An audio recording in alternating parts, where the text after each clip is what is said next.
Les doy la bienvenida, ¿cómo están? Buenas tardes. Comencemos con esta primera clase de la semana 9. ¿Cuáles son las gracias de la semana 9? Gracia número 1, que esta materia no entra. Esta materia no entra en el control de este sábado porque la materia que entra justo hasta previo a este teorema. Por esa razón a lo mejor hay muchos que decidieron no venir, pero lo interesante de esta materia es que necesitamos varias propiedades del integral que vimos la semana pasada y que sí entran en el control del sábado. Entonces, cuando hagamos las demostraciones, vamos a recurrir a esas propiedades y nos va a servir, si ustedes quieren, como mini clase auxiliar sobre los temas de la semana 8. Así que, bien interesante lo que vamos a hacer respecto de lo que sigue. ¿Cuál es el gran tema? El que es lo que estábamos esperando, ¿cierto? Bueno, algunos, porque no todos vinieron, el teorema fundamental del cálculo, que relaciona a la integral con la derivada. Entonces ahí puse dos columnas. Dije, al lado izquierdo una función que va de a b en r, al lado derecho una función que va de a b en r. Por un lado está el cálculo integral, por otro lado está el cálculo diferencial, la derivada. ¿Qué es lo que hace la derivada? ¿Se acuerdan ustedes? Si me dan una función que tiene por dominio a, b en r, lo que hace la derivada es calcula la función derivada que tiene por dominio, si mi función es derivable, ¿dónde es derivable siempre? Si la función tiene por dominio el cerrado a, b y la derivada existía en el abierto a, b, ¿se acuerdan? Esa era una cosa, en el abierto a, b a valores en r, la derivada de una función es una nueva función. Me dan una f derivable, si la f es derivable, su derivada es una función. Recuerdo de cálculo diferencial. Vamos al cálculo integral. ¿Qué sabemos del cálculo integral? Si me dan una función Riemann integrable, su integral existe, la integral entre a, b y f, y esa integral, ¿qué cosa es? Es una función. La integral de una función Riemann integrable en a, b, ¿se acuerdan? Si la función es positiva, ¿cómo se interpreta dicha integral? Como el área bajo la curva. ¿Y dicha área qué cosa es? ¿Es una función? No, esa integral es un número real. Las integrales son números reales. Las derivadas son funciones. La derivada de x cuadrado, 2x. La integral de x cuadrado en el intervalo 0, 1, no sé cuánto vale, 1/3. Esa me la sé de memoria. Ya. Las integrales son números reales. Las derivadas son funciones. Entonces, ¿qué es lo que quiero hacer? Quiero derivar la integral.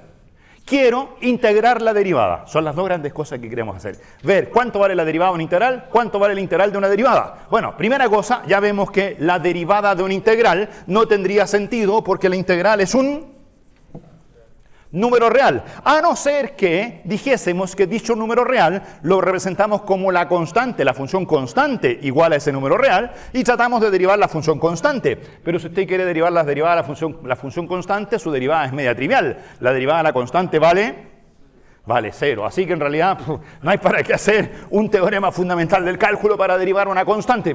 No, lo que hay que hacer es, hay que modificar un poco las cosas. Ahora, al revés, si usted quiere calcular la integral de una derivada, eso sería tal vez más factible, porque dado que la derivada es una función, podría preguntarme si dicha función es o no Riemann integrable. Y de ser Riemann integrable, podría preguntarme cuánto vale su integral. Pero veo una dificultad. ¿Qué dificultad estoy viendo? Que la derivada está definida en el abierto. Y para calcular integrales necesito que las funciones estén definidas en el cerrado. Entonces, habría una primera dificultad, ver si es que la función se puede extender hacia el punto A, si se puede extender hacia el punto B. Por ejemplo, me gustaría que la derivada fuese uniformemente continua.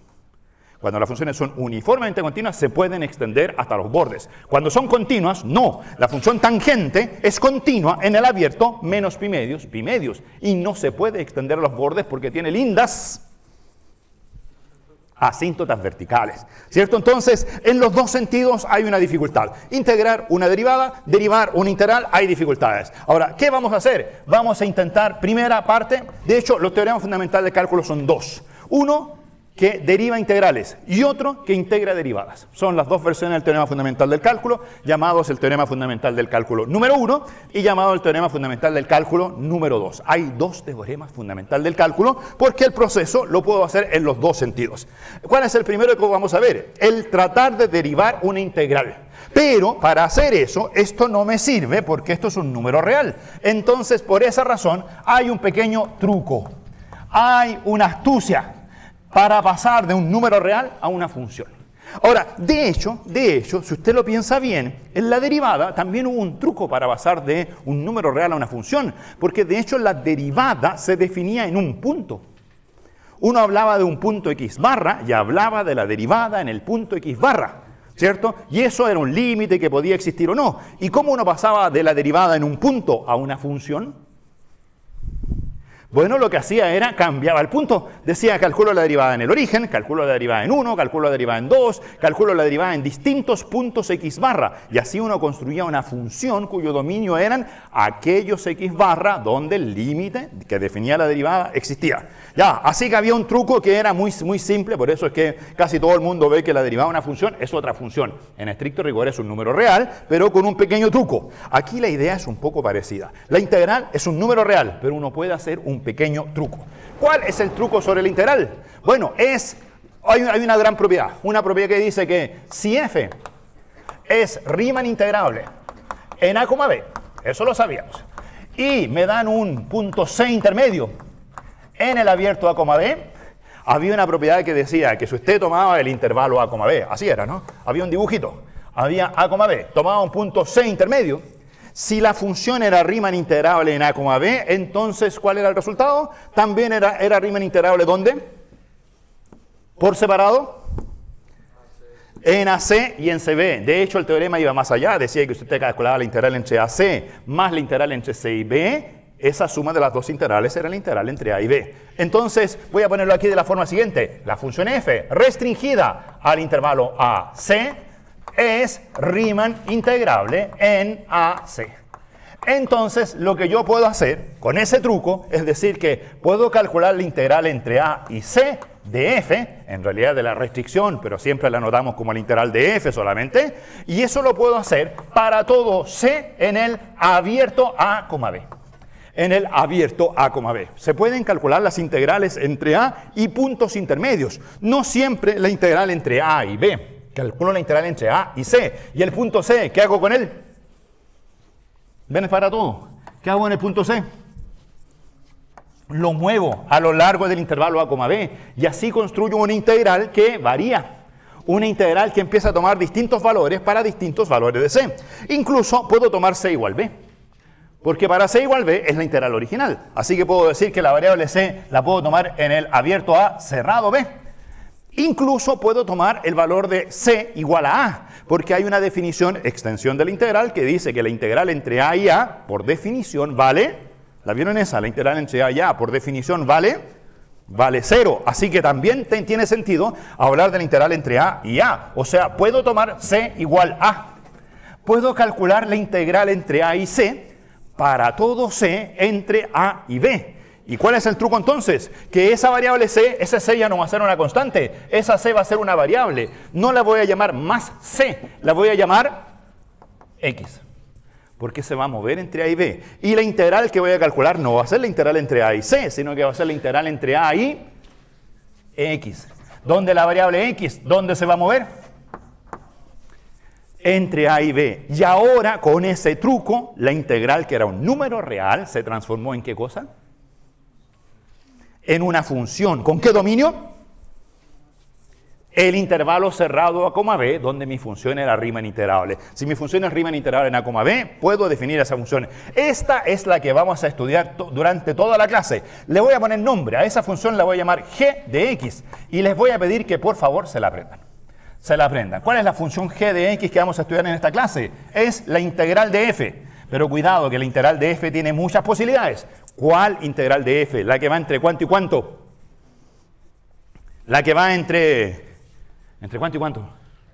Esa apréndansela. La que va en a, ¿qué es a? ¿Desde dónde mi función es Riemann integrable? ¿Hasta dónde? Hasta x. ¿Qué es x? Un punto intermedio entre a y b. Ahora, si usted hace un dibujo y piensa, por ejemplo, que la f es positiva. Piense por un ratito que la f es positiva. Todos sabemos que significa la integral de una función positiva. La integral de una función positiva significa el área bajo la curva. Piense en algún instante que tomo un punto X y no calculo la integral entre A y B, sino que calculo solo la integral entre A y X. ¿Qué significará la integral entre A y X? Bueno, lo que voy a estar calculando es el área bajo la curva, pero no en todo el dominio, sino que la voy a estar calculando ¿hasta dónde? Solo entre A y el punto X.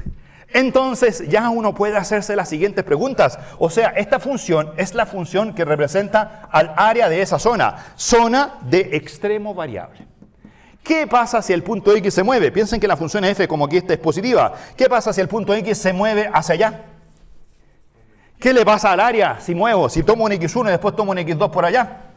Si este fuese X1 y ese de ahí fuese X2, ¿qué pasa con el área cuando paso de X1 a X2? ¿Crece o decrece? ¿Cuánto? ¿Qué le pasa al área? ¿Crece o decrece? Ustedes podrían calcular cuánto vale G de X2. Esa es el área hasta X2 menos G de X1. Esa es el área hasta X1. ¿Eso es positivo o negativo? ¿Lo ven en el dibujo? Cuando la función es positiva uno se puede imaginar cosas para empezar a entender todo esto. Entonces, una es el área que llega hasta X2, la otra es el área que llega hasta X1. ¿Y qué significa la resta? Es el incremento de área cuando yo paso desde dónde a dónde. Cuando paso de X1 a X2. ¿Y se les ocurre alguna forma rápida de calcular el incremento de área desde X1 a X2 usando integración? ¿Cómo se calculará el área bajo la curva f de x entre x1 y x2? Esa área seguramente se calcula como la integral que va de dónde a dónde. De x1 a x2 ¿de quién? De la función f. Y claro, si la función f es positiva, esa integral va a ser positiva. O sea, dicho de otro modo, la función g va a ser, cuando g va aumentando, ¿cómo se dice que es la función g? En cálculo diferencial, cuando las funciones tomaban valores cada vez más grandes, uno decía que las funciones eran crecientes. La función g es creciente. Si la f fuese positiva, uno de este dibujito se convence de que esta función g, que vamos a estudiar hoy día, es una función creciente. Esa es la que tenemos que estudiar. Ahora, imagínense por un ratito que pensáramos en funciones derivables. Derivables. Cuando una función derivable es creciente, ¿qué pueden sacar de la derivada? ¿Se acuerdan del primer control? Cuando una función era creciente y derivable. Creciente y derivable. ¿Cómo era la derivada? Las funciones crecientes, ¿qué gráfico tenían? ¿Así o hacia abajo? Las crecientes, funciones que van aumentando sus valores. ¿Cómo es la derivada? ¿Qué signo? Las derivadas eran positivas. Las funciones crecientes tienen derivadas positivas. Si la f es positiva, esta función g es bien interesante. Es una función creciente. Por lo tanto, si fuese derivable, cosa que no hemos demostrado, sería de derivada positiva. Ahora, ojo, les pongo esa porque a no confundir con esta otra. Esta otra no me interesa hoy día. La integral entre x y b de f. Hay algunos que les gusta esa función. También la interpretan. ¿Pero qué es la integral entre x y b de f? Miren, voy a borrar el x1 y el x2. Voy a dejar solo la letra x. Solo la letra x. Aquí tengo la integral entre ax. Ahí está la g de x. ¿Qué es la otra integral? ¿Cuál es el significado geométrico de la otra integral? Es el área que está faltando, la que va desde x hasta ¿dónde? Hasta b. Alguien podría decir, oye, qué buena función es esa otra. No es tan buena, no es tan buena, porque si usted mueve la x hacia la derecha, ¿qué le pasa a esta área que llamamos g de x? ¿Crece o decrece? Crece. ¿Qué le pasa a esa otra? ¿Crece o decrece? Ven que la suma de las dos áreas es el área total. Si esta área crece, ¿qué le pasa a la otra? Se va achicando. Esta otra función es decreciente. Esta función es creciente. Esa es decreciente. Si f es positiva, esta función es creciente. En cambio, si f es positiva, esta de aquí es decreciente. Y esa cosa de los signos no me interesa hoy día porque eso no respeta ningún teorema simpático. El teorema simpático no es para esa integral. El teorema simpático es para esta otra. ¿Les parece? Así que apréndanse hoy día, primera cosa de la clase, ¿cuál es la función que vamos a estudiar? ¿Cuál es la función g de x? La integral entre cuánto y cuánto. ¿Se lo aprendieron? ¿Entre cuánto y cuánto? ¿Cuáles son las dos alternativas? Alternativa 1, de a a x. Alternativa 2, De X a B. De esas dos alternativas, ¿cuál me importa? La que va de A a X. El teorema se demuestra con esa. Ahora, después que conozcamos bien esta función g de X, obviamente que la otra también la vamos a poder estudiar como diferencias de esta conocida con la integral completa. O sea, podemos a posteriori estudiar esa otra también. Pero no nos confundamos. En el teorema vamos a hacer el teorema para esta función g. Se los digo porque en algún instante va a haber un control 3. Y en el control 3 van a tener que aplicar el teorema fundamental del cálculo. Ahora, en la función que el teorema fundamental del cálculo estudia es esta. Pero obviamente que en el control la función que les van a preguntar no va a ser esta. La función que les van a preguntar en el control va a ser ¿cuál? Esa otra. ¿Y qué es lo que hacen los que no vienen a clase? Que dicen esta cuestión es trivial. Le aplican el teorema fundamental del cálculo a la otra función. Y obviamente que está todo mal, o sea, esa cuestión no es así. O sea, la función que tiene las buenas propiedades es esta. La otra es como una especie de complemento de esta. Es como suma de ángulos. Cuando la suma de dos ángulos vale 90 grados, si un ángulo crece, el otro se achica. ¿Se fijan? Esta función es creciente, esa otra es decreciente. Entonces, esa otra de allá hay que estudiarla como complemento de esta. A esta se le aplica el teorema, a la otra no. Ya, antes de hacer en la teoría, les quiero calcular esta función g en un caso particular. Hagamos un ejemplo. Ejemplo ilustrativo para entender esta función. Porque normalmente uno con todo lo que ha estudiado de integración sabe muy bien que la integral es un número real. Y esta cuestión de ponerle x al límite de la integral a uno lo empieza a perturbar. A decir, oye, ¿por qué hacen eso? ¿Hacia dónde van? ¿Por qué quieren demostrar cosas? Bueno, porque haciendo ejemplos uno se da cuenta de las siguientes cosas. Ahora, ¿qué voy a hacer? En el ejemplo me voy a dar una f. Una f sencilla. Y vamos a calcular esta integral para tener los valores de la función g. Y les voy a pedir que en la medida que vayamos haciendo el cálculo, uno se vaya haciendo preguntas sobre la función g. ¿Qué preguntas le voy a hacer a la función g? Me voy a preguntar tres cosas. Me voy a preguntar si es continua. Me voy a preguntar si eso no es derivable. Recuerden que quiero derivar la integral. La g es una integral. ¿Cuál es mi gran objetivo? Derivar dicha integral. Entonces me voy a preguntar si esa g es continua, me voy a preguntar si esa g es derivable. Y de ser derivable me voy a preguntar una tercera cosa. ¿Cuánto vale su derivada?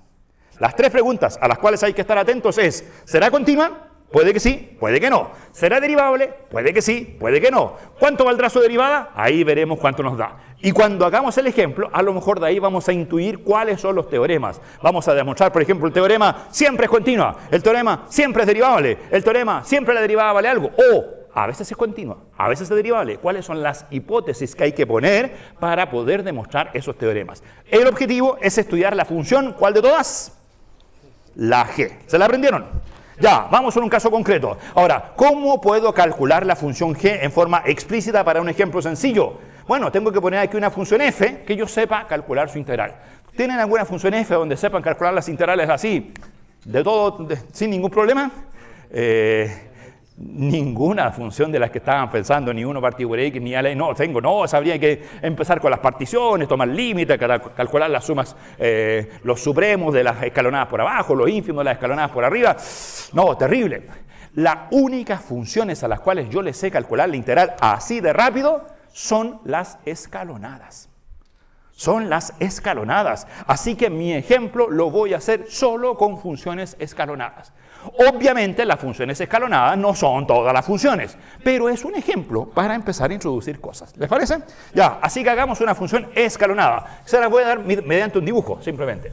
Una función definida en el intervalo a, b, que sea escalonada. Ahora, ¿cuántos escalones? Podría ser muchos escalones, pero la integral de las escalonadas es fácil. Sin embargo, si las escalonadas tienen más y más escalones, me voy a empezar a demorar más y más tiempo en calcular mis integrales. Entonces lo que voy a hacer es tomar muy pocos escalones. ¿Cuántos escalones? Bueno, podría ser uno, sí, pero si hago uno la cosa queda demasiado fome.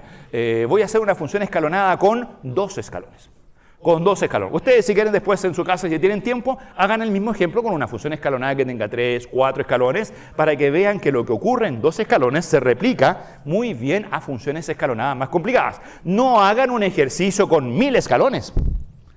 Van a tener que escribir la función g en 1000 intervalos y van a pasar todo el mes escribiendo la integral de la función escalonada, solo con 2 escalones. Entonces, miren, voy a decir que el primer escalón parte en A y termina en un punto K. El segundo escalón parte en K y termina en el punto B. ¿Les parece? Entre A y K, mi función, voy a decir que el número K es un número que está en el abierto A, B, para que los dos intervalos AK y KB sean de interior no vacío. Voy a decir que entre A y K la función es constante. Ahí está, constante. Constante. ¿Cuánto vale la constante? Para que sea lo más general posible, voy a decir que la constante vale alfa. ¿Qué les parece? La función vale alfa. ¿Y cuánto vale alfa? Para que podamos visualizar cosas, voy a pensar que alfa es un número positivo. Entonces ahí está mi función escalonada, función positivo, y así la integral la puedo interpretar como ¿qué cosa? Cuando las funciones son positivas, ¿cómo interpreto la integral? Como áreas bajo la curva. ¿Se fijan? Entonces, no sé si están viendo el área. El área completa. Ya. Y después, entre K y B, voy a decir que la función es constante, pero para que tenga algún nivel de gracia, le voy a poner una función que sea negativa. Y ahí ya no tengo integral, ya no tengo áreas. La función negativa. ¿Cuánto le voy a poner de altura a la función? Si el primer intervalo era entre A y K, la función valía alfa, ¿qué le pondrían en el segundo intervalo entre K y B? Le pondrían que vale dos posibilidades. O bien que vale beta, donde beta es negativo, o bien que vale menos beta, donde beta positivo. Ahora, de las dos elecciones, pienso que es mejor poner menos beta para que la constante beta también sea positiva. Porque esas constantes que son negativas siempre nos arruinan los análisis, siempre nos enreda con los signos. Entonces, mejor que el signo esté afuera. La función, ¿cuánto vale en el intervalo KB? ¿Vale? Ahí está, ¿vale? Ayuda, ¿vale? Menos beta, vale alfa por allá y menos beta. ¿Qué me falta? ¿Y cuánto vale en el punto A? En realidad me da lo mismo. En el punto A ustedes saben que las escalonadas pueden valer lo que quieran. ¿Cuánto vale en el punto K? Lo que quieran, me da lo mismo, vale lo que quiera. En el punto B vale lo que ella quiera. No me interesa porque la integral ya la saben calcular. Antes de seguir calculando, ¿cuánto vale la integral entre A y B de esa función f? Esta es mi función f. ¿Saben calcular la integral entre A y B de una función escalonada? Es una sumatoria. ¿Cuántos sumandos? 2 sumandos. ¿Cuál es el primer sumando? Los sumandos siempre son valor de la función por ancho del intervalo. Valor de la función por ancho del intervalo. ¿Cuánto vale el primer sumando? Alfa por K menos A. Ahí está. Alfa por K menos A. Más menos beta, o sea, menos beta, factor de ancho del intervalo, B menos K. B menos K. Ahí tiene la integral completa. Que obviamente, como les dije hace un rato, eso es un número real. Ya, eso es lo que sabíamos desde siempre. Pero ¿cuál es la novedad de la clase de hoy día? La novedad es que no me interesa, bueno, sí me importa esa integral, pero me interesa más la función g. ¿Qué es la función g de x? La integral entre a y... Ayuda. La g de x que me importa hoy día, esa es la novedad. Es la integral entre a y x. ¿De quién? De la función f. ¿Cuánto vale esa integral? Bueno, esa integral depende de cuánto valga x. Primer caso, si x igual a. Primer caso, vamos de izquierda a derecha. Si x igual a, ¿cuánto vale la integral entre a y a? Por definición axiomática, vale 0. O sea, esta función g es tal que g de a vale siempre 0. G de a vale 0. ¿Por qué vale 0? Así lo dijeron. Ok. Ya. Último caso, acá abajo. Puedo poner, ¿qué pasa si x igual b? Voy a ir desde A a B. ¿Cuál es el último caso? Si x igual b, ¿cuánto vale la integral entre A y B? La que tengo ahí. O sea, es alfa veces K menos A menos beta veces B menos K. Ahí la tengo. Ya, y si x está entre medio, entre A y B. Entonces, vamos de a poco. Ya, el caso x igual a, lo tengo. El caso x igual b, lo tengo. Pongamos la letra x por x. ¿Qué pasa si la letra x vive entre A abierto y B cerrado? No B, hasta acá solamente, K cerrado. Ya, ahí. ¿Ven qué pasa si pongo la letra X por aquí? Y digo que voy a mirar la función solo en el intervalo AX. Si miro la función solo en el intervalo X, tienen que imaginarse que todo lo que viene acá lo borro. No existe nada más que el intervalo AX. Intervalo AX, donde ¿cuánto vale la función? ¿Cuánto vale la función entre el intervalo AX? ¿Vale? ¿Cuánto vale la función? La función, no la integral. No se adelante. ¿Cuánto vale la función? Alfa. Y es constante en el abierto AX. Incluso si X no es igual a K, también vale f de x, vale alfa. Ahora, si x fuese k, f de x sería ese punto de ahí abajo. Ahora, en estricto rigor, el punto en x no me importa, me interesa el valor en el abierto a x. Y en el abierto a x es una constante, por lo tanto su integral es la integral de una función escalonada. Como el alfa positivo, incluso puedo interpretar eso como un área. Ya, ¿cuánto vale esa área? ¿Cuánto vale esa integral? ¿La ven? Vale, valor de la función, alfa. Alfa multiplicado por ¿cuánto? El ancho, ¿de qué tamaño es el ancho de ese intervalote? X menos a, x menos a. Ahí tengo el valor de la integral entre a y x cuando la letra x se mueve desde a abierto hasta b cerrado. ¿Les parece? Ya, ese caso es el caso sencillo. Lo voy a borrar porque ya lo hicimos. Último caso, porque fíjense que ahí llegué acá. Ahora tengo que ir, ¿qué pasa si la letra x vive entre k abierto y b abierto? El caso B ya lo tengo abajo, así que no tengo para qué hacerlo de nuevo, ¿cierto? Ahí está. O sea, si la letra X está por aquí, ahí está la letra X. ¿Cómo es la función ahora? Tienen que mirar la función en el intervalo AX. AX. ¿Ven dónde está la letra A? Ahí. ¿Ven dónde está la letra X? Ahí. Tienen que mirar la función en ese intervalo. Solo en ese intervalo. Pregunta antes de seguir. ¿Qué tipo de función es la f en el intervalo AX? ¿Qué tipo de función es? Estamos en iteración ahí, semana 7, ¿se acuerdan de la semana 7? ¿Qué vimos la semana 7? ¿Qué funciones vimos la semana 7? Las escalonadas. La semana 8, ¿qué funciones? Las Riemann integrales. Bueno, estas Riemann integrales, por supuesto, pero más que Riemann integrable entre a y x es mucho más sencilla. Es una función, una función escalonada. ¿Cuántos escalones? 2 escalones. ¿De qué ancho es el primer escalón? Ancho. K menos A. El ancho se mide acá abajo, ¿cierto? El ancho lo mido aquí. Hacia arriba, ¿qué mido? La altura. ¿De qué altura es el primer escalón? Alfa. Así que el primer escalón contribuye en la integral como alfa por K menos X. Así no es la integral de una escalonada. Sumatoria de los valores de las constantes por los anchos de los intervalos. Primer intervalo de ancho K menos A. Segundo intervalo, ¿de qué ancho? El primero estaba aquí, K menos A. El segundo está acá. ¿De qué ancho? X menos K. X menos K. Listo. ¿Cuánto vale la integral? Bueno, sumatoria. ¿Cuál es el primer sumando? Alfa por ¿cuánto? Alfa por ¿cuánto? La integral. La integral de una función escalonada. ¿La ven ahí? Alfa por... Están estudiando para el control del sábado, ¿cierto? Ya. ¿Y la semana 7 la han estudiado o están estudiando la pura semana 8? En la semana 7 uno aprende esto, es alfa por K menos A, alto por ancho, K menos A. A lo mejor están acostumbrados a cosas como estas, sumatorias, de cómo era E sub I por delta XI, desde I igual 1 hasta N. Ya, bueno, sí, pero esa es la forma general. Aquí la sumatoria tiene solo 2 sumandos. El primer sumando es el valor de la función en el primer intervalo, alfa. El delta X es K menos A, más el segundo sumando. ¿Cuánto vale la función en el segundo intervalo? Menos beta, así que en lugar de poner más pongo menos beta, factor de, ¿cuál es el ancho del segundo intervalo? El segundo intervalo es x menos k. Ahora, ojo que eso no es una área porque la función vive hacia abajo, pero el cálculo es bastante directo, x menos k. Listo, ahí se terminó. Ahí hemos calculado la función g de x para todo x en AB. Lo interesante de la función g de x no es calcularla, bueno, sí es importante calcularla, pero entenderla, graficarla y ver las 3 preguntas. ¿Cuáles son las 3 preguntas? ¿Será continua? ¿Qué otra pregunta? ¿Será derivable? ¿Y otra pregunta? ¿Cuánto vale su derivada? ¿De ser derivable? Bueno, hagamos el gráfico. Les propongo hacer el gráfico ahí arriba, justo bajo la función f, para ir viendo la relación entre la f y la g. Esa que está ahí es la f. ¿Cuál es la g? La voy a dibujar acá abajo. La vamos a dibujar acá abajo. ¿Cómo es la g? Ya, entonces vuelvo a dibujar mi sistema de coordenadas, ¿cierto? Ahí. Vuelvo a dibujar el punto A. El dominio sigue siendo el intervalo A, B. En alguna parte está el punto K, que es un punto bien importante en las funciones. Y tengo las siguientes formas para graficar la función g. Primero, para x igual a, la función g vale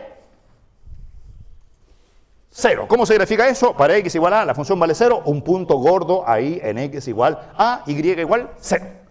Listo. Segundo gráfico, ¿qué pasa si la X se mueve en el intervalo que va desde A hasta acá, en esta zona? En esta zona, abierto de ahí hasta allá, abierto hasta el cerrado. Ahí está la función. Rápidamente, ¿qué tipo de función es esa? Hicieron geometría analítica el primer semestre, ¿cierto? Cónica y esas cosas. ¿Se acuerdan de las potencias de X? Había que ver si la potencia de X era 1, había una cosa, si la potencia era 2, era otra cosa. Las dos estaban las rectas, las parábolas y esas cosas. Aquí X es la potencia, está la potencia 1. ¿Qué curva es esa? Una recta. ¿De qué pendiente? Alfa. Es una recta de pendiente alfa. ¿Positiva o negativa la pendiente? Positiva, es una función de pendiente positiva. ¿Y por dónde pasa mi recta? Bueno, hay que dibujar la recta en el abierto A, cerrado K, pero puedo preguntarme aquí, esta recta en todo R pasa para X igual a A. Cuando X tiende a A, esta recta tiende a ¿cuánto?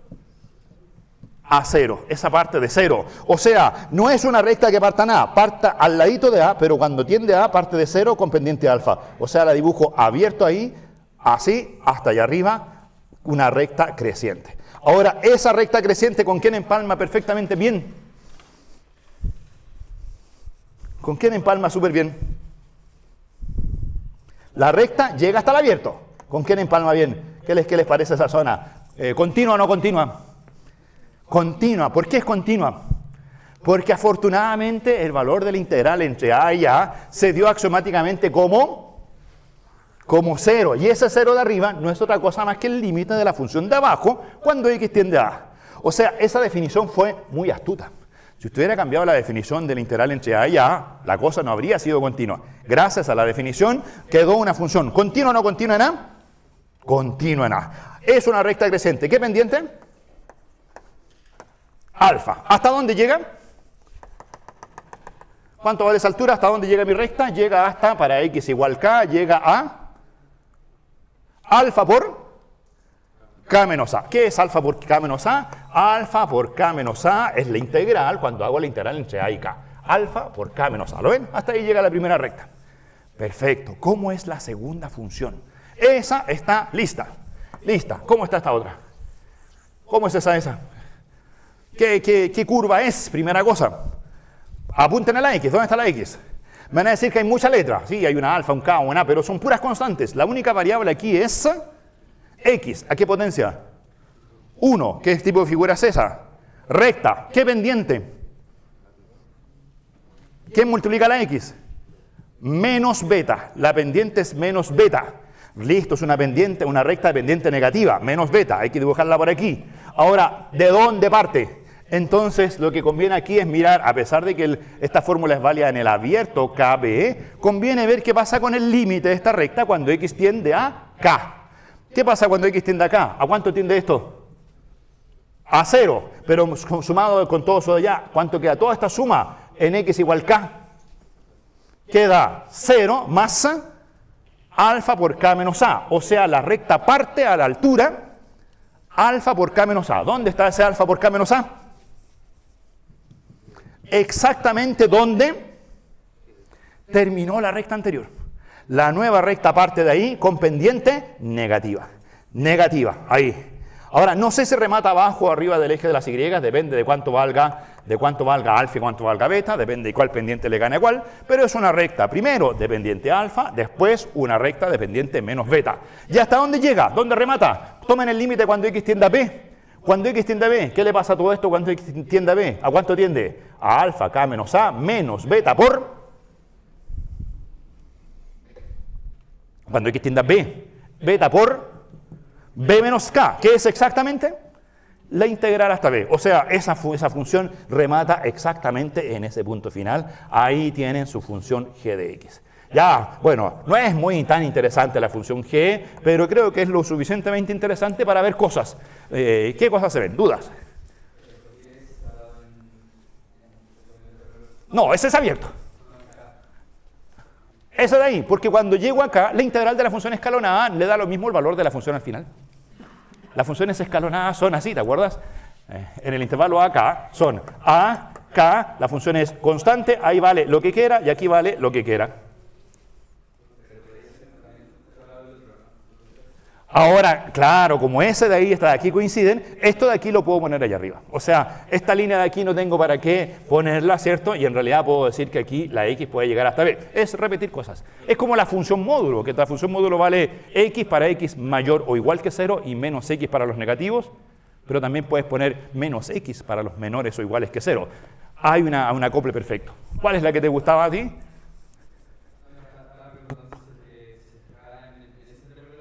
No, porque no sabía que pasaba con la continuidad y jamás voy a definir una función dos veces en un punto. ¿Te fijas? Ahora, a posteriori, como resultó ser continua, tú puedes decir, en realidad el punto K da lo mismo, pero eso viene a posteriori. Porque tú ya sabes qué significa la continuidad. Antes de la continuidad no, entonces no quería repetir valores. Por eso fui muy cuidadoso de hacer abierto, cerrado, allá arriba. Ahora, después de que conoces eso de allá arriba, también podrías decir, mira, a posteriori, ¿qué podría haber hecho a posteriori? Poner eso de ahí arriba abajo. Pero ya esa es una conclusión que viene a posteriori después del cálculo. O sea, una vez que me saco un 7, tú dices, me podría sacar un 7,5, pero ya lo tenía. Primero hay que resolver el problema. Primero había que demostrar que esta función ahí era continua. Había que demostrar que esa función ahí era continua. Y hay que demostrar que esa función ahí es continua. Eso lo hemos hecho en este ejercicio. Ya, conclusión, ¿cómo es la g? Esa es la gran pregunta. ¿Continua? ¿Derivable? ¿Cuánto vale la derivada? ¿Es continua? Sí, ¿dónde es continua?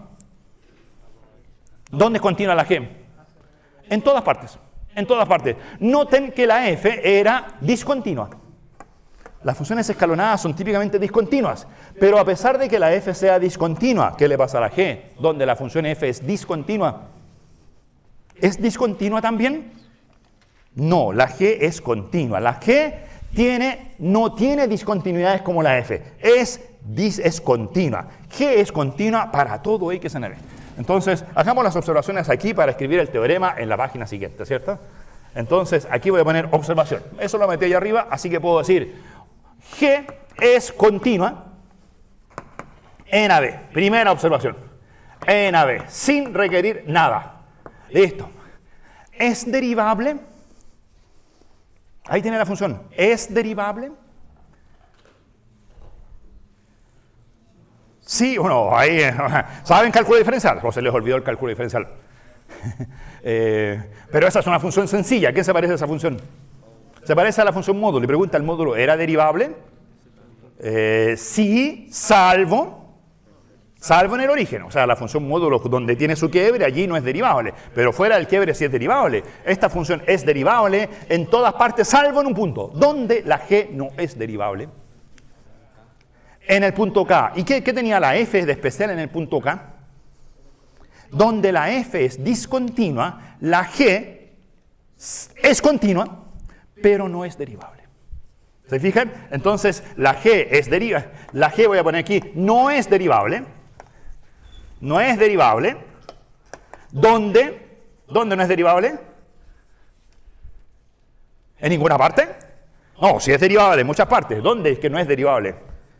En K. ¿Y qué es lo que era K? Bueno, aquí hicimos un ejemplo con 2 escalones. Si usted hubiese hecho un ejemplo con más escalones, habrían quedado más puntos donde la g no es derivable. ¿Dónde la función g no es derivable? ¿Lo captaron? La función g no es derivable ¿dónde? Donde f es discontinua. Donde f era discontinua. Era discontinua.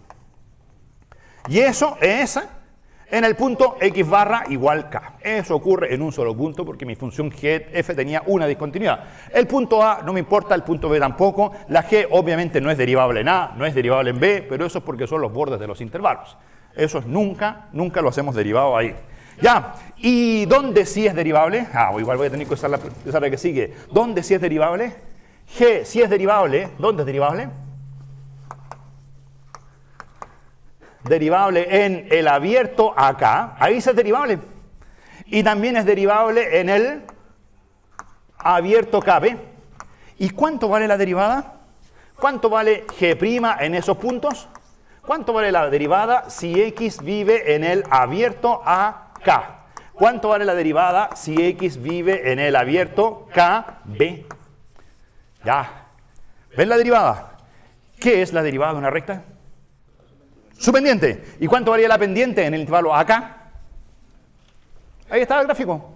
¿Cuál es la pendiente? Aquí la tengo dibujada. Había una fórmula, pero aquí lo escribí. La pendiente era alfa. La pendiente acá era menos beta. Ya, entonces la función derivada es alfa y menos beta. ¿Ven algún teorema? Veo dos teoremas, tres teoremas, no sé, bueno, tres resultados. Primer resultado que se ve del ejemplo, que a pesar de que la f sea discontinua, la g siempre es... ¿Lo ven ahí? A pesar de que la f tenga sus saltos, la g es continua. O sea, como la g representa algo así como el área acumulada, cuando la f es grande, el área acumulada va creciendo grandemente, en forma muy rápida. Si la f tiene un salto, el área no crece tan rápido, pero no tiene saltos. El área sigue variando en forma continua. Primera cosa que veo, si la f es discontinua, no importa, la g siempre es continua. Esa es una primera propiedad que vamos a tener que demostrar en general. Segundo teorema que veo, ¿es la g derivable? ¿Dónde es derivable la g? Ahí dice, no es derivable en algunos puntos, ya, ok, pero ¿dónde sí es derivable? Vayan al caso positivo, ¿dónde sí es derivable? En el abierto acá y en el abierto KB. ¿Y qué gracia tienen en esos puntos abiertos acá, abierto KB? ¿Cómo era la f en esos abiertos? La f en esos abiertos, bueno, esta era muy simple, era constante. Pero desde el punto de vista de continuidad o derivabilidad, la f en esa zona era continua. Y cuando la f es continua, segundo teorema que vamos a demostrar, cuando la f sea continua, la g va a resultar ser derivable. Y no solo eso, ¿cuánto vale la derivada de la g? Allí donde la f era continua. Alfa. ¿Qué era alfa en f? El valor de la función. ¿Qué era menos beta en ese otro intervalo? El valor de la función, segundo teorema, la función g es derivable y la derivada de la función g vale el valor de la función f que estoy integrando. ¿Les parece? Ya, ahí tengo mi introducción, ¿cierto? Y ahora podemos enunciar los teoremas y podemos demostrar los teoremas. Entonces, primer teorema. Ahora, todo esto se llama teorema fundamental del cálculo. Es el estudio de la función g de x que les he mostrado ahí.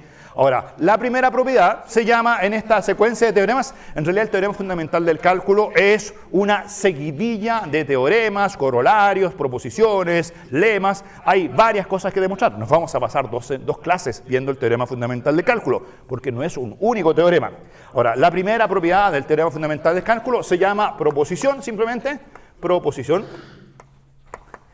Si quieren le llamo proposición 1 para que la puedan citar. Cuando ustedes en los controles usen algo, pueden decir, voy a usar la proposición 1 del teorema fundamental del cálculo. ¿Se fijan? Esto de aquí es la proposición 1 de todo este capítulo llamado teorema fundamental del cálculo. ¿Qué dice mi proposición? Lo que decía el dibujo de arriba. Si f, función definida en a, b a valores en r, es acotada. Recuerden ustedes que siempre para hablar de funciones integrables necesitaba que fuesen acotadas, para que existieran las integrales inferiores, las integrales superiores. Si f es acotada y Riemann integrable en a, b, ¿cuál es la conclusión? Ayúdenme. Si entendieron el ejemplo, concluimos el teorema y después lo demostramos. Si la f es Riemann integrable, aunque tenga discontinuidades, ¿cómo es la g? Entonces, ahí viene implica. Entonces, la función g de x, que es la función integral entre a y x de f, esta función es continua en el intervalo cerrado a, b. Es continua en el intervalo cerrado a, b. Ya. ¿Qué creen ustedes? ¿Se podrá demostrar que la función g es derivable? No, ¿cierto? Ya vimos en el ejemplo que si la f tiene cosas raras, la g no es derivable. ¿Cuál va a ser la segunda etapa de este teorema? Vamos a demostrar que si la f es mejor que Riemann integrable, ¿qué le vamos a pedir a la f? Ser continua. Cuando la f sea continua, vamos a poder demostrar que la g no solo es continua, sino que la g es derivable. ¿Les parece? Ya, antes de hacer la demostración, una pequeña observación, porque los veo un poquito perdidos, ¿cierto? Entonces, a ver si es que se vuelven a la Tierra. Ya habíamos visto la semana pasada una relación entre ser continua y ser Riemann integrable. ¿Se acuerdan que habíamos dicho que habíamos demostrado que todas las funciones que eran continuas en A, B eran Riemann integrable, que lo notaba simplemente como integrables en A, B? Habíamos dicho que continua implicaba integrable. Ahora, la pregunta recíproca creo que siempre estaba. Si una función es Riemann integrable, pregunta, ¿es continua? ¿Son las funciones Riemann integrable siempre funciones continuas? No sabían por ejemplos. Hay ejemplos de funciones continuas que son Riemann integrables, pero si yo solo sé que una función es integrable, ¿podría concluir que esa función es continua? ¿Tienen contraejemplos? Una función que sea Riemann integrable y que no sea continua. ¿Tienen un contraejemplo? Allá arriba hay una, ¿cierto? Una escalonada con 2 escalones. Cualquier escalonada que tenga más de 2 escalones es Riemann integrable y no es continua. Esto lo sabíamos de la semana pasada. Ahora, ¿qué sabíamos del curso de cálculo diferencial? Del curso de cálculo diferencial sabíamos que diferenciable implicaba, ¿se acuerdan de eso? Toda función derivable en un punto es continua. Derivable implica continua. Todas las funciones derivables son continuas. Mas no todas las continuas son derivables. ¿Tienen contraejemplos para el recíproco? ¿Continuas que no sean derivables?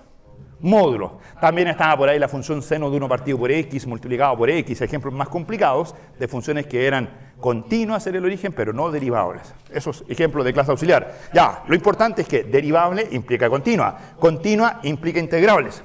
O sea, dicho del modo siguiente, ¿qué hay más? ¿Funciones derivables o funciones integrables? ¿Qué hay más? ¿Funciones derivables o funciones integrables? Hay más funciones integrables porque toda función derivable es integrable, mas no toda función integrable es derivable. Este es un conjunto más grande. El conjunto más chico es el conjunto de las funciones derivables. Un conjunto intermedio es el conjunto de las funciones continuas.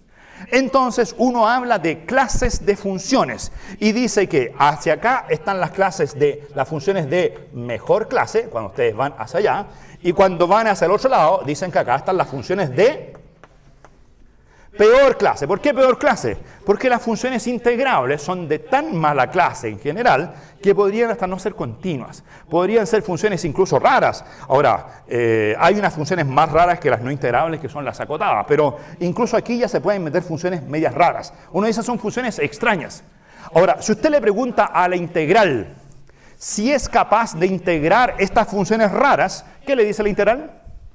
¿Soy capaz de integrar una función que sea Riemann integrable? Justamente, si yo soy Riemann integrable, puedo calcular la integral. Pregunta, ¿puedo calcularle la derivada a estas funciones que son Riemann integrables? Miren, o sea, a estas funciones les puedo calcular su integral, sin ningún problema. ¿Les puedo calcular su derivada a cualquier función Riemann integrable? Si quieren, váyanse aquí. ¿Puedo a cualquier función continua calcularle su derivada? ¿Qué pasa con la función módulo? ¿Le puedo calcularle la derivada en cero? No, las funciones continuas no son todas derivables. La derivada es un operador que es mucho más restrictivo que la integral.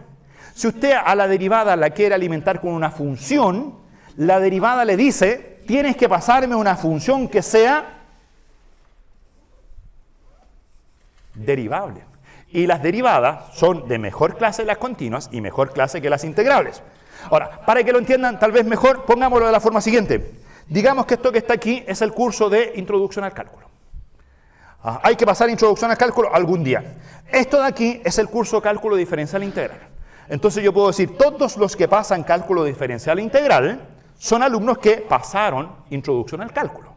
Pero los que pasan Introducción al Cálculo, bueno, de hecho les falta un par de meses, no han pasado todavía Diferencial. ¿Les parece? Pongámoslo aquí, más restrictivo todavía. Esto de aquí digamos que es el curso de Cálculo en varias variables, o Cálculo 2. Si usted pasó cálculo en varias variables, es porque ya pasó cálculo diferencial y es porque ya pasó introducción al cálculo. Entonces después vienen los ramos de física, por ejemplo, que les piden requisitos. Hay un ramo que les dice como requisito cálculo en varias variables. Si usted pasó introducción al cálculo, ¿puede tomar ese ramo? ¿Un ramo que le pide cálculo diferencial? No, tengo que esperar, tengo que aprobar diferencial, aprobar varias variables para recién tomar ese ramo. Ese es un ramo que pide muchas restricciones. Me pide ser de una clase superior, por así decirlo, una clase de los que ya pasaron cálculo en varias variables. Ahora, si alguien le dice, oye, te pido solamente introducción al cálculo para hacer, no sé, un curso de física, los que hicieron cálculo en varias variables pueden decir, yo puedo hacer ese curso. Porque dado que pasé cálculo en varias variables, también pasé introducción al cálculo. Si me piden eso como requisito, ese curso tiene pocos requisitos. Un curso por acá tiene más requisitos. Ya, vuelvan a la derivada. La derivada quiere derivar funciones. ¿Qué le pide a las funciones para poder derivarlas? ¿Dónde tienen que estar? ¿En qué clase? ¿Primera, segunda o tercera? Tienen que estar en esa clase. La derivada, de alguna forma, es un operador elitista. Y ustedes dicen, derívate esta función. La derivada dice, no, primero tienes que ser continua. No, primero tienes que ser derivable. Ahora recién te derivo. En cambio, la integral, ¿qué hace la integral? Integra cualquier cosa. Integra cualquier cosa. La integral, de hecho, no sé si han visto la palabra integral. ¿Qué es una integral? Es una sumatoria. La integral significa suma. Oye, pero me falta un punto, dice la función. No importa. A la integral le da lo mismo lo que pasa en el punto A. A la integral le da lo mismo lo que pasa en el punto K. A la integral le da lo mismo lo que pasa en el punto B. No te pide nada, no te pide ser continuo, no te pide nada. O sea, te pide algo, te pide ser, al menos, Riemann integrable. Pero Riemann integrable es pedirle poco a las funciones. Ser derivable es pedirle mucho. Aquí están las de clase superior, aquí están las de clase inferior. La derivada es elitista. La integral es general, sirve para todos. De hecho, integral significa súmate. Cuando ustedes hacen un grupo de apoyo, hacen un grupo de cualquier actividad, ¿qué es lo que le dicen a la gente? Les dicen, súmate a nuestro grupo y vas a aprender, súmate a nuestro grupo, vas a hacer mucho mejor. Les dicen, no le dicen súmate, les dicen, intégrate al grupo. La integral es eso. Es de alguna forma acumular cosas, hacer sumatorias, y de alguna forma es muy permisiva. La integral acepta todo. Alguien dice, oye, pero yo no pasé cálculo diferencial. No importa, ven igual. Oye, pero yo me saqué mala nota en control 1. No importa, ven igual, porque soy la integral. En cambio, si van al club de la derivada, ¿qué le dice el club de las derivadas? No, pues cabrón chico, no te metas por aquí. O sea, primero tienes que pasar varias variables y después pasarte varias variables y a lo mejor le dicen, oye, no, yo quiero que seas 2 veces derivable, tienes que pasar, no sé, otra cosa. Y yo quiero que, o sea, oye, que eres complicado. No voy a poder entrar nunca al club de las derivadas. Es un club de élite. La derivada es discriminatoria. La integral es, ¿cuál se adapta mejor a nuestros días? La integral es masiva, la integral congrega, la integral, no sé, sale a manifestar, no sé, la integral es, no sé si le habían tomado el peso a eso, es un operador que trabaja con funciones de la peor clase que hay en este grupo de funciones. En cambio, la derivada dice, no. Usted tiene que aquí venir, comer con mantel blanco, tiene que aprender a tomar los tenedores, si no lo he hecho al tiro. Oye, vamos mejor al curso de integración que al curso de derivación. Pues bien, en esa seguidilla, miren lo que hace esta proposición 1. Si usted me da una f que vive aquí, en la peor clase posible, yo soy solo una función Riemann integrable. Oye, que eres pobre. Pero si yo soy una función Riemann integrable, hay alguien que es de mejor clase que yo, alguien que vive en la clase de las continuas. ¿Quién vive en la clase de las continuas en esa proposición? La f, mala clase, pero ¿quién es de buena clase? La g de x. La integral, que es, agarraste la f, ya a la f le calculaste su integral, formaste una función nueva. Esa función nueva, que la podrían llamar derivada de la f, porque fue a partir de la f que la obtuve, pero no es cálculo diferencial, es cálculo integral. A partir de la f formé una g, esa g es de mejor clase que la anterior. Incluso algunos lo ven como los procesos evolutivos de la educación. Dicen, yo vengo de una familia súper pobre, pero no importa, o sea, pasas por la universidad te integra y tú eres continua. Soy un alumno después soy ingeniero, el primer ingeniero de la familia. Después ese ingeniero tiene hijos y los hijos vuelven a la universidad. ¿Y qué hacen los ingenieros, los hijos de los ingenieros? Vuelven a ser ingenieros, pero además tienen re buenas notas. Porque ahí si me dan una f que es Riemann integrable, su integral pasa a ser continua.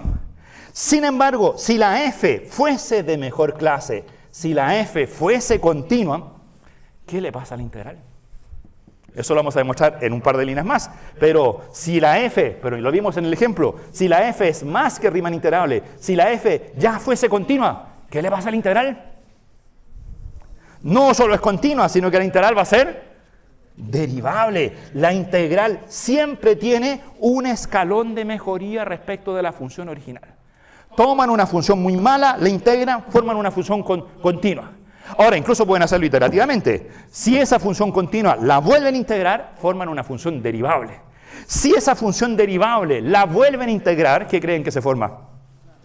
Una función 2 veces derivable. Si una función 2 veces derivable la vuelven a integrar, ¿qué se obtiene? Una función 3 veces derivable, etc. O sea, ahí uno empieza a decir la integral. Ahí está la cosa de súmate, súmate, ven aquí. Si te sumas a nuestro grupo vas a ser mejor, vas a ser función continua, vas a ser función derivable, vas a ser función 2 veces derivable. Cada vez que pasas por el proceso de integración, la integral repara a las funciones. Oye, yo tenía un punto raro, en el punto A oscilaba, no importa. La integral en el punto A vale 0. Oye, yo tenía problemas por allá, no era derivable en un punto. No importa, la integral te arregla y te hace derivable. ¿Ya? Así que ahí está la importancia de estos teoremas. Vamos con la primera demostración. Ahora sí, no sé si les pareció más interesante lo que vamos a hacer. Vamos a tomar una f que es de buena o de mala clase. En mi demostración, primera proposición, ¿cómo es la f? ¿De buena o de mala clase? ¿Es una función súper bonita derivable o es una función así que tiene unos gráficos horribles, solo Riemann integrable? Entonces en esta proposición mi función f es solo Riemann integrable. Entonces vamos, demostración. Vamos a demostrar que la función g es continua. ¿Dónde es continua la g? Ahí dice, proposición 1, la g es continua ¿dónde? En A, B. ¿Cómo se demostraba eso? ¿Se acuerdan de ser continua en un intervalo cerrado y acotado? Significaba que para todo x barra del intervalo cerrado y acotado, la función g era continua en ese punto x barra. Así se hacía. Entonces, para hacer la demostración decimos, sea x barra un punto del intervalo cerrado y acotado A, B arbitrario. ¿Qué vamos a demostrar? Vamos a demostrar que la función g es continua en dicho punto x barra. ¿Y cómo se demuestra que una función es continua? ¿Se acuerdan cómo se demostraba que una función era continua en un punto? Se hacía con límites, porque los puntos son todos de acumulación. ¿Y qué límite había que calcular? Para decir que la g fuese continua, había que calcular el límite de g de x y demostrar que ese límite valía... ¿Se acuerdan? Aquí les voy a poner g de x, había que demostrar que ese límite cuando x tiende a x barra valía g de x barra. Eso hay que demostrar. Ahora, como g es una integral y g de x barra es otra integral, conviene desarrollar un poquito ese por demostrar que y escribirlo de la forma siguiente. Eso es equivalente a demostrar lo siguiente. A calcular el límite, cuando x tiende a x barra, tomar g de x y restarle g de x barra y demostrar que esa resta tiende... Para demostrar que g de x tiende a g de x barra, puedo demostrar que la resta tiende a 0, ¿cierto? Y en realidad si quiero demostrar que la resta tiende a 0, muchas veces es más conveniente demostrar que el módulo de la resta tiende a 0, porque recuerden ustedes que cuando las cosas tienden a 0, tomar o no tomar módulo da lo mismo. Porque tender a 0 era módulo menor o igual que epsilon. Que el módulo tiende a 0 era módulo del módulo menor o igual que epsilon. Y módulo del módulo es módulo simplemente. Así que le pueden poner un módulo aquí extra. Si les conviene. Si no les conviene, no se lo pongan. Ahora, casi siempre conviene. Porque ¿cómo se demuestra que las cosas tienden a 0? Normalmente por sándwich. Y si usted quiere demostrar que algo tiende a 0 a secas, tiene que acotar por arriba y por abajo. Pero si usted quiere demostrar que el módulo tiende a 0, hay que solo acotar por arriba. Porque la cota por abajo es 0. Todos los módulos son mayores o iguales que 0. Entonces es astuto para demostrar que algo tiende a 0, demostrar que solo su módulo tiende a 0. Porque así me ahorro la mitad del trabajo. Vamos ahora con el trabajo. Vamos, no, a ver, voy a poner aquí claramente, hagamos un claramente. A ver si es cierto. Creo que esta primera parte es verdad claramente. Después se empieza a complicar la cosa, pero aquí es directo. Ayúdenme. Traduzcamos, solo traducción, saber leer y escribir. ¿Qué es g de x? Ahí está, en el enunciado de la proposición 1 está la definición misma de quién es g de x. ¿Qué es g de x? La integral entre a y x de mi función f. Menos, ¿qué es g de x barra? ¿Cuál es la diferencia entre g de x y g de x barra? Que donde dice x tengo que poner x barra. O sea, va a ser la integral entre a y x barra de f. Ahora, ojo que esa es integral entre a y x barra, y no vayan a pensar que es la integral superior. Esa barrita, ¿cierto? Solamente está en el x, no está en toda la integral. Si no, la integral, la diferencia sería 0. Ya, ahora, esa cosa la tenemos que calcular, pero para calcular esa resta de integrales me acuerdo de mi vieja propiedad. ¿Se acuerdan de la vieja propiedad esa que decía que si tengo un punto A, un punto B y un punto intermedio C, la integral entre A y B de f, ¿cómo era? Era lo mismo que la integral entre A y C de f más la integral entre C y B de f. Eso cuando los puntos estaban ordenados. Y esa propiedad, curiosamente, también funciona cuando usted da vuelta a los límites, el orden de los puntos, y pone los puntos en cualquier orden. Por ejemplo, pone eso. Porque cuando calcula la integral entre A y C, esa integral entre A y C tiene un signo. Si estuvieran así los puntos, ¿cómo es la integral entre A y C cuando vengo de vuelta? La integral entre A y C es menos la integral entre C y A. Esa integral, por así decirlo, es negativa. Si usted calcula la integral entre A y C, le va a dar un número negativo, pensando que la f es positiva. Y después a eso le suma la integral que va de C a B. Van a haber cancelaciones. ¿Quién se va a cancelar con quién? Ese trocito de integral negativo se va a cancelar con el... Esta de acá la pueden descomponer como la suma de esas dos, ¿cierto? Van a decir, esa con esa se cancelan. ¿Y quién queda? ¿Quién queda? La integral entre A y B. Si yo calculo la integral de A a C, hacia allá, y le sumo la integral que va de C a B hacia el otro lado, el resultado final es solo la integral que va entre A y B. O sea, esta cosa funciona como vectores. Usted puede partir del punto que quiera, A, ir al punto que usted quiera, no sé, x barra, como quiera, y después sumarle otra integral y va a obtener como resultado la integral en el trocito. ¿Les parece? Ya, dicho eso, lo que sigue a lo mejor no es tan claro, pero vamos a aplicarle eso a esta integral. A esa integral que va de A a X. Esa la voy a calcular usando descomposición como dos integrales. ¿Por qué? Porque la quiero restar con esa otra. Entonces, esta la voy a escribir lo más parecido posible a esa. ¿Cómo la escribo de forma esa parecida a la otra? Usando el truquito de decir que esa de ahí es igual a la suma de dos integrales. ¿Cuáles dos? La primera parte en A, termina en no sé. La segunda parte en donde yo quiera y tiene que terminar en X. ¿Está bien? Así voy a descomponer la primera integral. Y a eso le voy a restar la segunda, que es la integral entre A y X barra de F. Ya, ¿hacia dónde me voy a ir a pasear? ¿Desde A hasta dónde? Entonces está claro que hay que ir de A primero hasta... Por ejemplo, podrían hacerlo así, podrían decir, voy de A a B y después de B a X. Fantástico.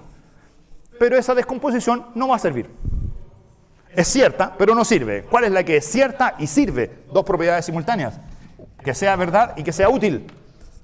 Hasta X barra, ¿cierto? ¿Por qué razón? ¿Cómo la vieron? Para cancelar la que está molestando. O sea, obviamente, haciendo esa se va a ir con la de allá y va a quedar que esta diferencia g de x menos g de x barra es una única integral. ¿Qué integral es? ¿Qué integral es? La que va de dónde a dónde? De x barra a x de f. Miren las vueltas que hemos dado. Miren. No sé si se acuerdan del principio de la clase. Cuando hicimos grafiquitos, hicimos unos cálculos al ojo. ¿Ven lo que está escrito ahí abajo? Última línea del principio de la clase, donde decía g de x2 menos g de x1. Lo visualizamos como el área que llegaba hasta x2, el área que llegaba hasta x1. Y dijimos que esa diferencia de g's tenía que ser exactamente la integral que iba entre cuánto y cuánto. De x1 a x2 de f. ¿Se parece a esto? Claro, con x1 igual a x barra, con x2 igual a x, ahí está el x1, el x2, es exactamente eso. Salvo que aquí la función f puede tener el signo que quiera. Salvo que ahí arriba el x y el x barra pueden estar en el orden que quieran. Allá abajo lo hicimos pensando que todo era positivo, todo iba de menor a mayor, pero la fórmula es la misma. Ya, entonces estamos medio listos, porque ahora tenemos que demostrar que ese límite vale 0. Ahora borro esta pizarra y terminemos de probar esta primera proposición.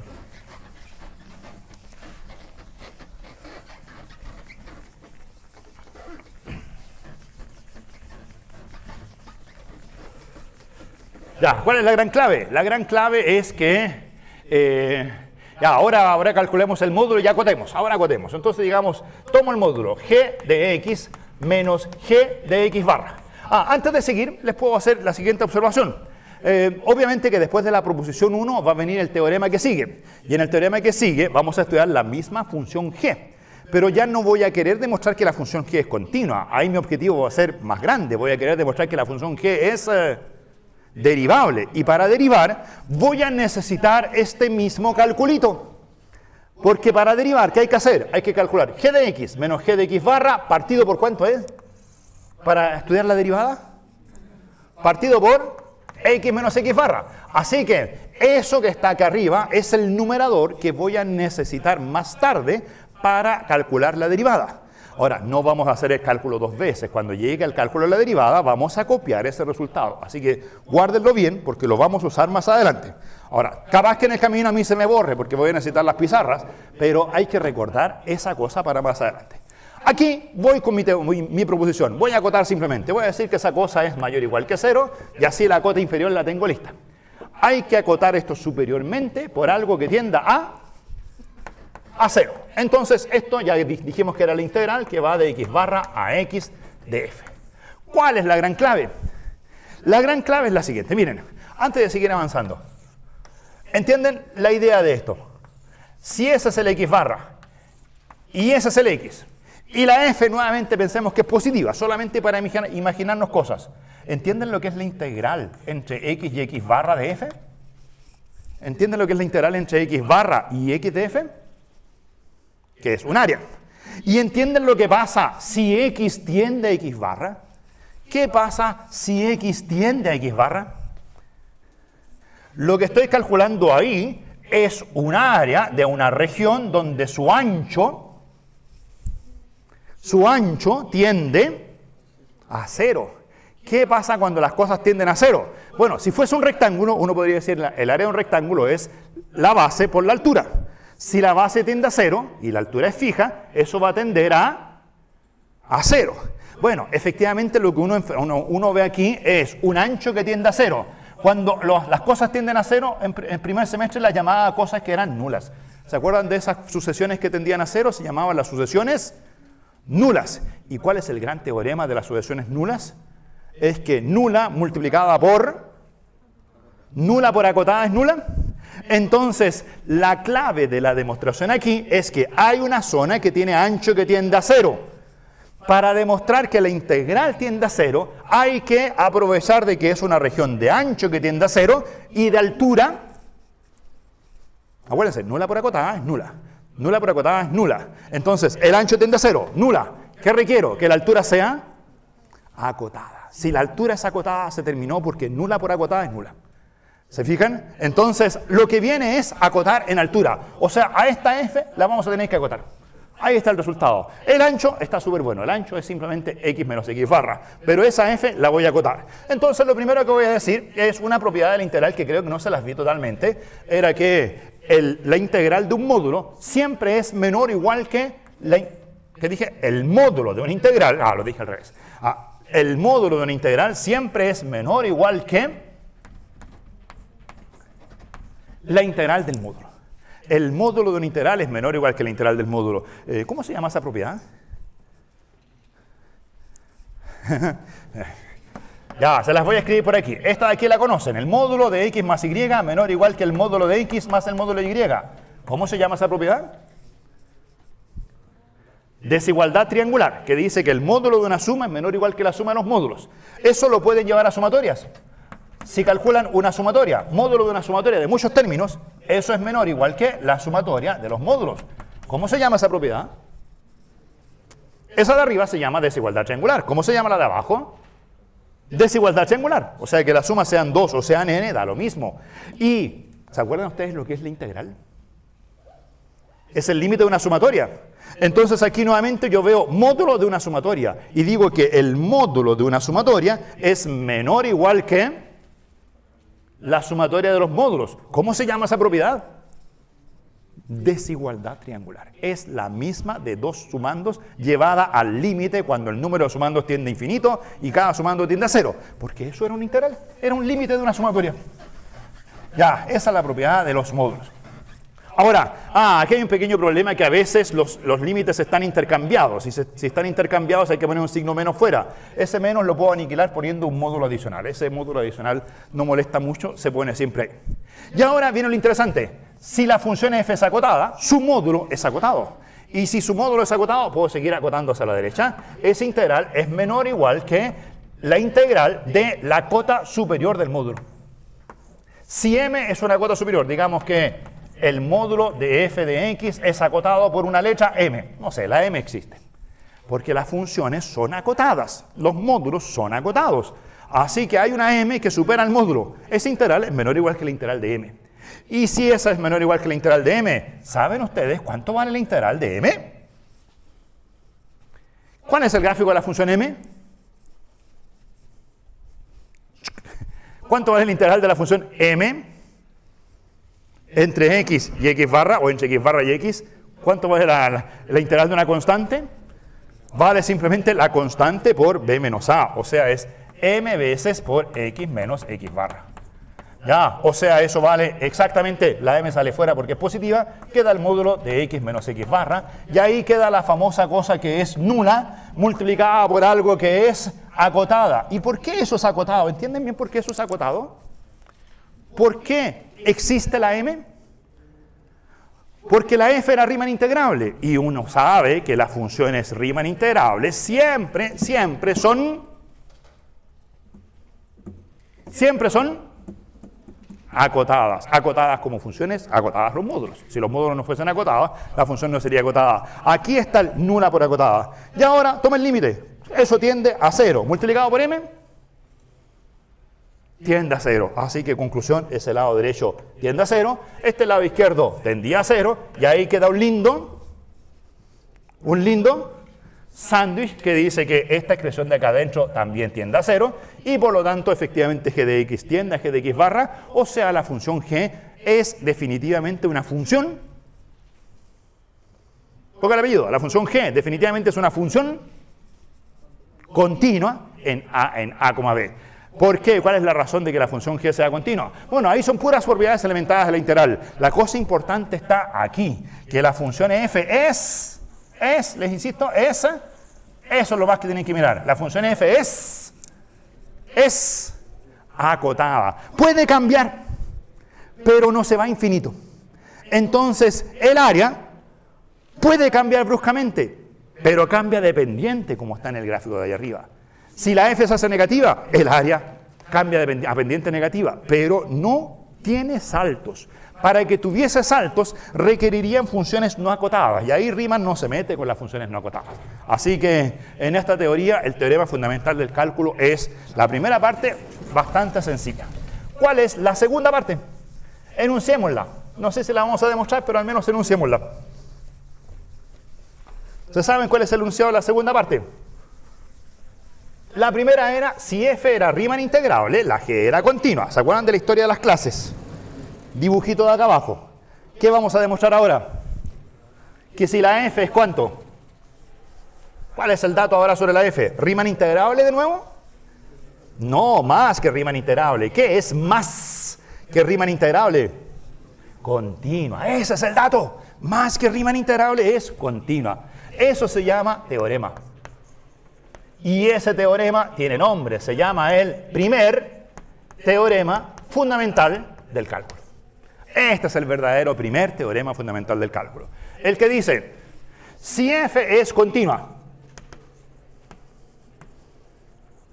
¿dónde? Como hablamos en el mundo de las continuas, el teorema se permite dar una licencia adicional. El intervalo donde uno puede aplicar este teorema no tiene por qué siempre ser un intervalo cerrado y acotado. Puede ser un intervalo abierto, puede ser un intervalo no acotado, puede ser cualquiera de los 9 intervalos que conocemos. Entonces voy a poner aquí, si f es continua en un intervalo I. El dominio es un intervalo. Miren, voy a hacer aquí un dibujito. ¿Cuál es el dominio? Por ejemplo, un intervalo abierto. Ningún problema.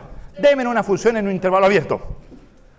Sí, pero si me dan un intervalo abierto tienen que darme un punto de apoyo. Si f es continuo en un intervalo I y A es un punto cualquiera de I, dibujémoslo. Ahí está el intervalo abierto. ¿Dónde vive A?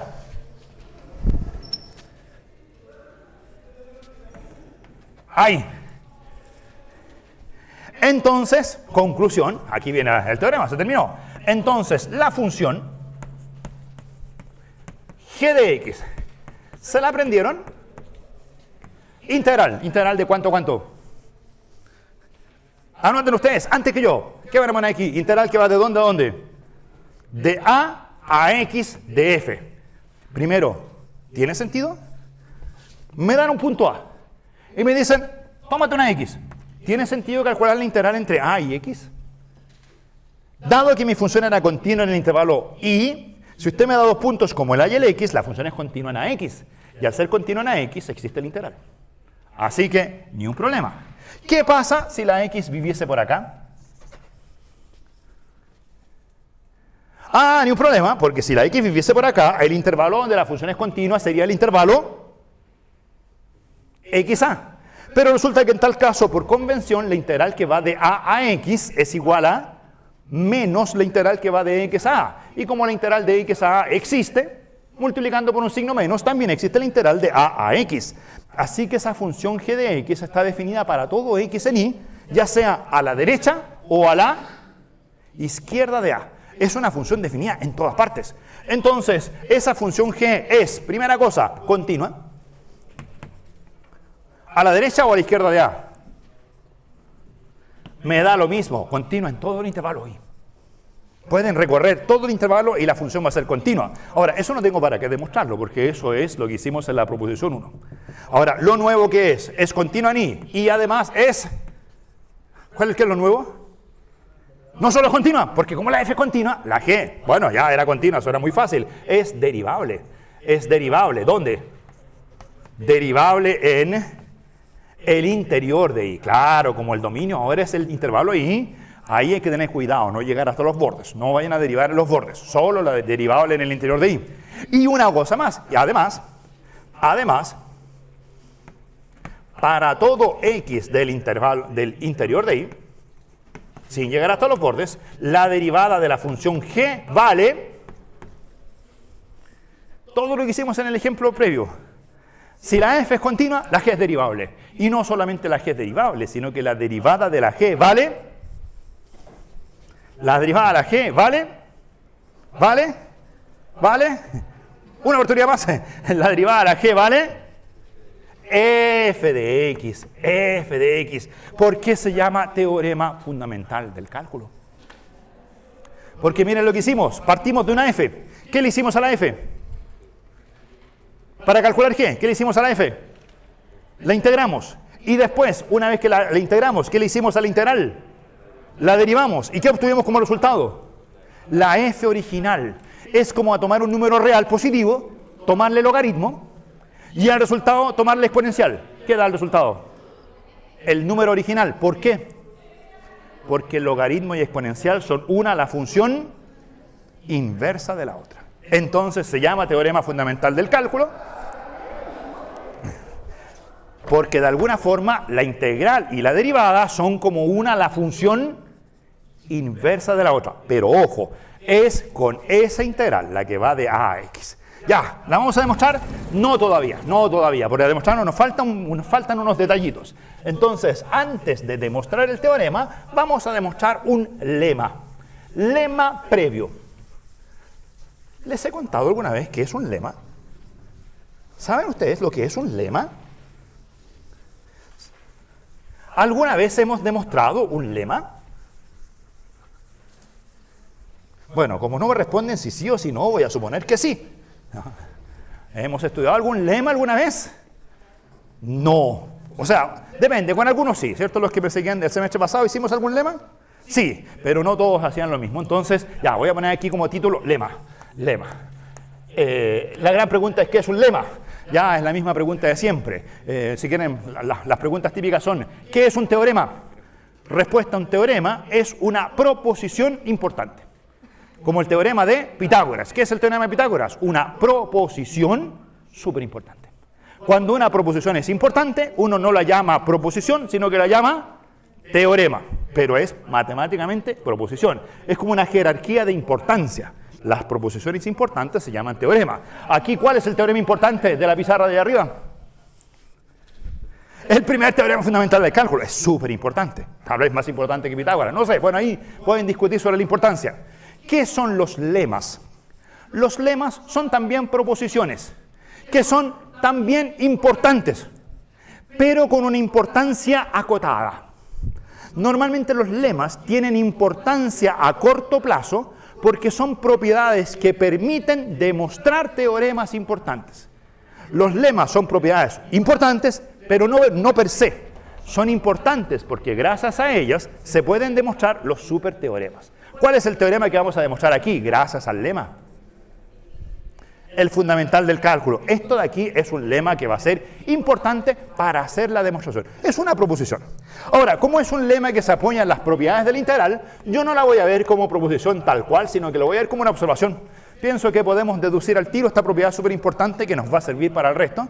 Y si quieren, esto que sigue es una especie de clase auxiliar, de ejercicios de la materia que entra en el control, porque son puras propiedades del integral. Miren, voy a hacer la siguiente observación. Si f es una función definida en a, b a valores en r, de estas que son acotadas, y Riemann integrable en el intervalo a, b, entonces puedo hacer el siguiente calculito. Entonces, miren, primera cosa, puedo decir que por ser acotada existe el ínfimo de la función cuando yo miro el conjunto imagen en a, b, y puedo decir que también existe el supremo. ¿Por qué existe el supremo y el ínfimo? Esto de aquí es de integración pura y dura. ¿Por qué una función acotada tiene supremo? Respuesta, por axioma del supremo. Porque si es acotada, el conjunto imagen es acotado. Y como el conjunto imagen es no vacío, los conjuntos acotados no vacíos tienen supremo. ¿Por qué tiene ínfimo? Ya, por una propiedad dual a la del supremo, hacia el otro lado. Así que tienen supremo y tienen ínfimo. Además,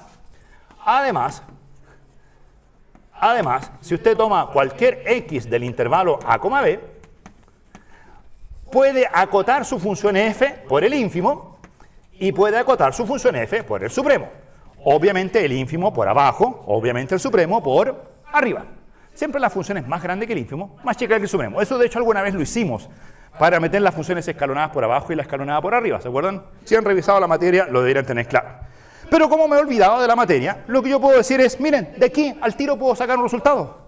Puedo pensar en la función constante igual al ínfimo. Puedo pensar en la función constante igual al supremo y en la función f de x. Puedo pensar que aquí tengo tres funciones ordenadas de menor a mayor. La primera es integrable, la segunda es integrable y la tercera es integrable.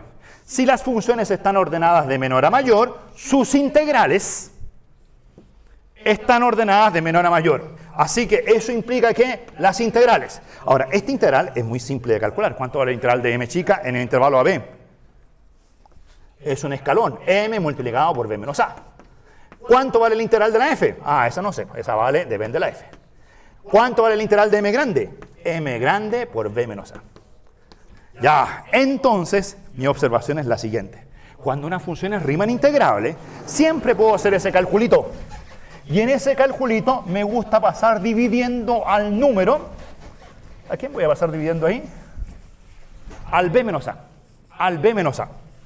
¿Puedo pasar dividiendo al b menos a? ¿Qué signo tiene ese número b menos a?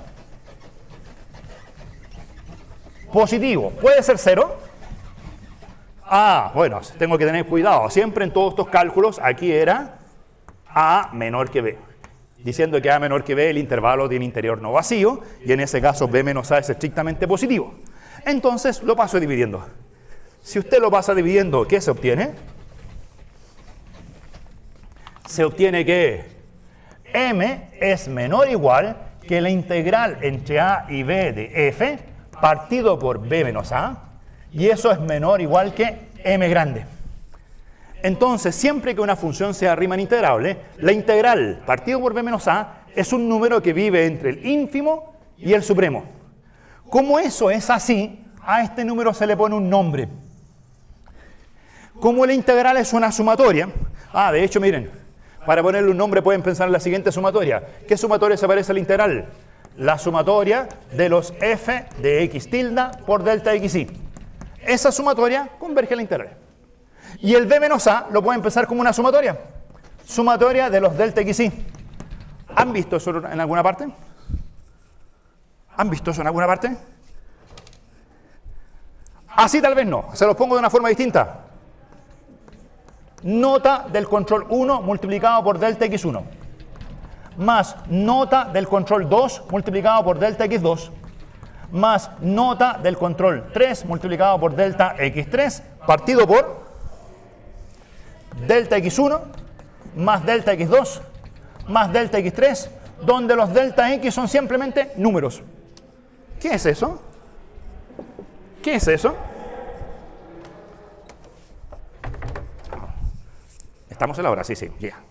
Eso es un promedio de las notas. Es el valor medio de las notas, donde estos de aquí son los pesos. Ahora, típicamente en las pruebas estos pesos valen 1, 1, 1 dividido por 3.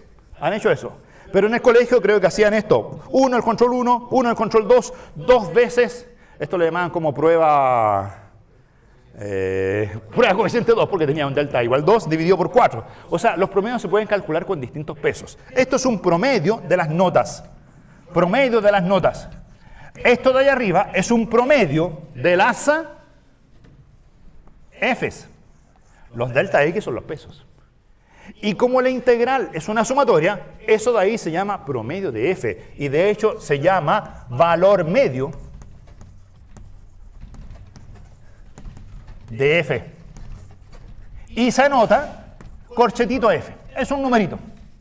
Lo interesante de ese numerito es que vive entre el ínfimo y el supremo. El valor medio vive entre el ínfimo y el supremo. Y de hecho, si despejan, pueden decir, oye, entonces la integral entre a y b de f vale el valor medio multiplicado por b menos a. Claro, si el valor medio es ese cociente, el b menos a lo vas a multiplicando y tiene una formulita para la integral. Pero todo eso se conjuga más. ¿Cuánto tiempo nos queda? Un minuto. Si la f fuese continua, ahí está. ¿Qué pasaría si la f fuese continua? Si f fuese continua, cosa que ocurre en el primer teorema fundamental del cálculo. Si f fuese continua en AB, ¿qué pasa cuando las funciones son continuas y tienen numeritos que viven entre el mínimo y el máximo? ¿Qué teorema hay para eso? Números que están entre el mínimo y el máximo de una función continua. Todos los números que están entre el mínimo y el máximo de una función continua son, eso se llamaba teorema del valor intermedio para funciones continuas. Todos los números que están entre el mínimo y el máximo son imagen de alguien.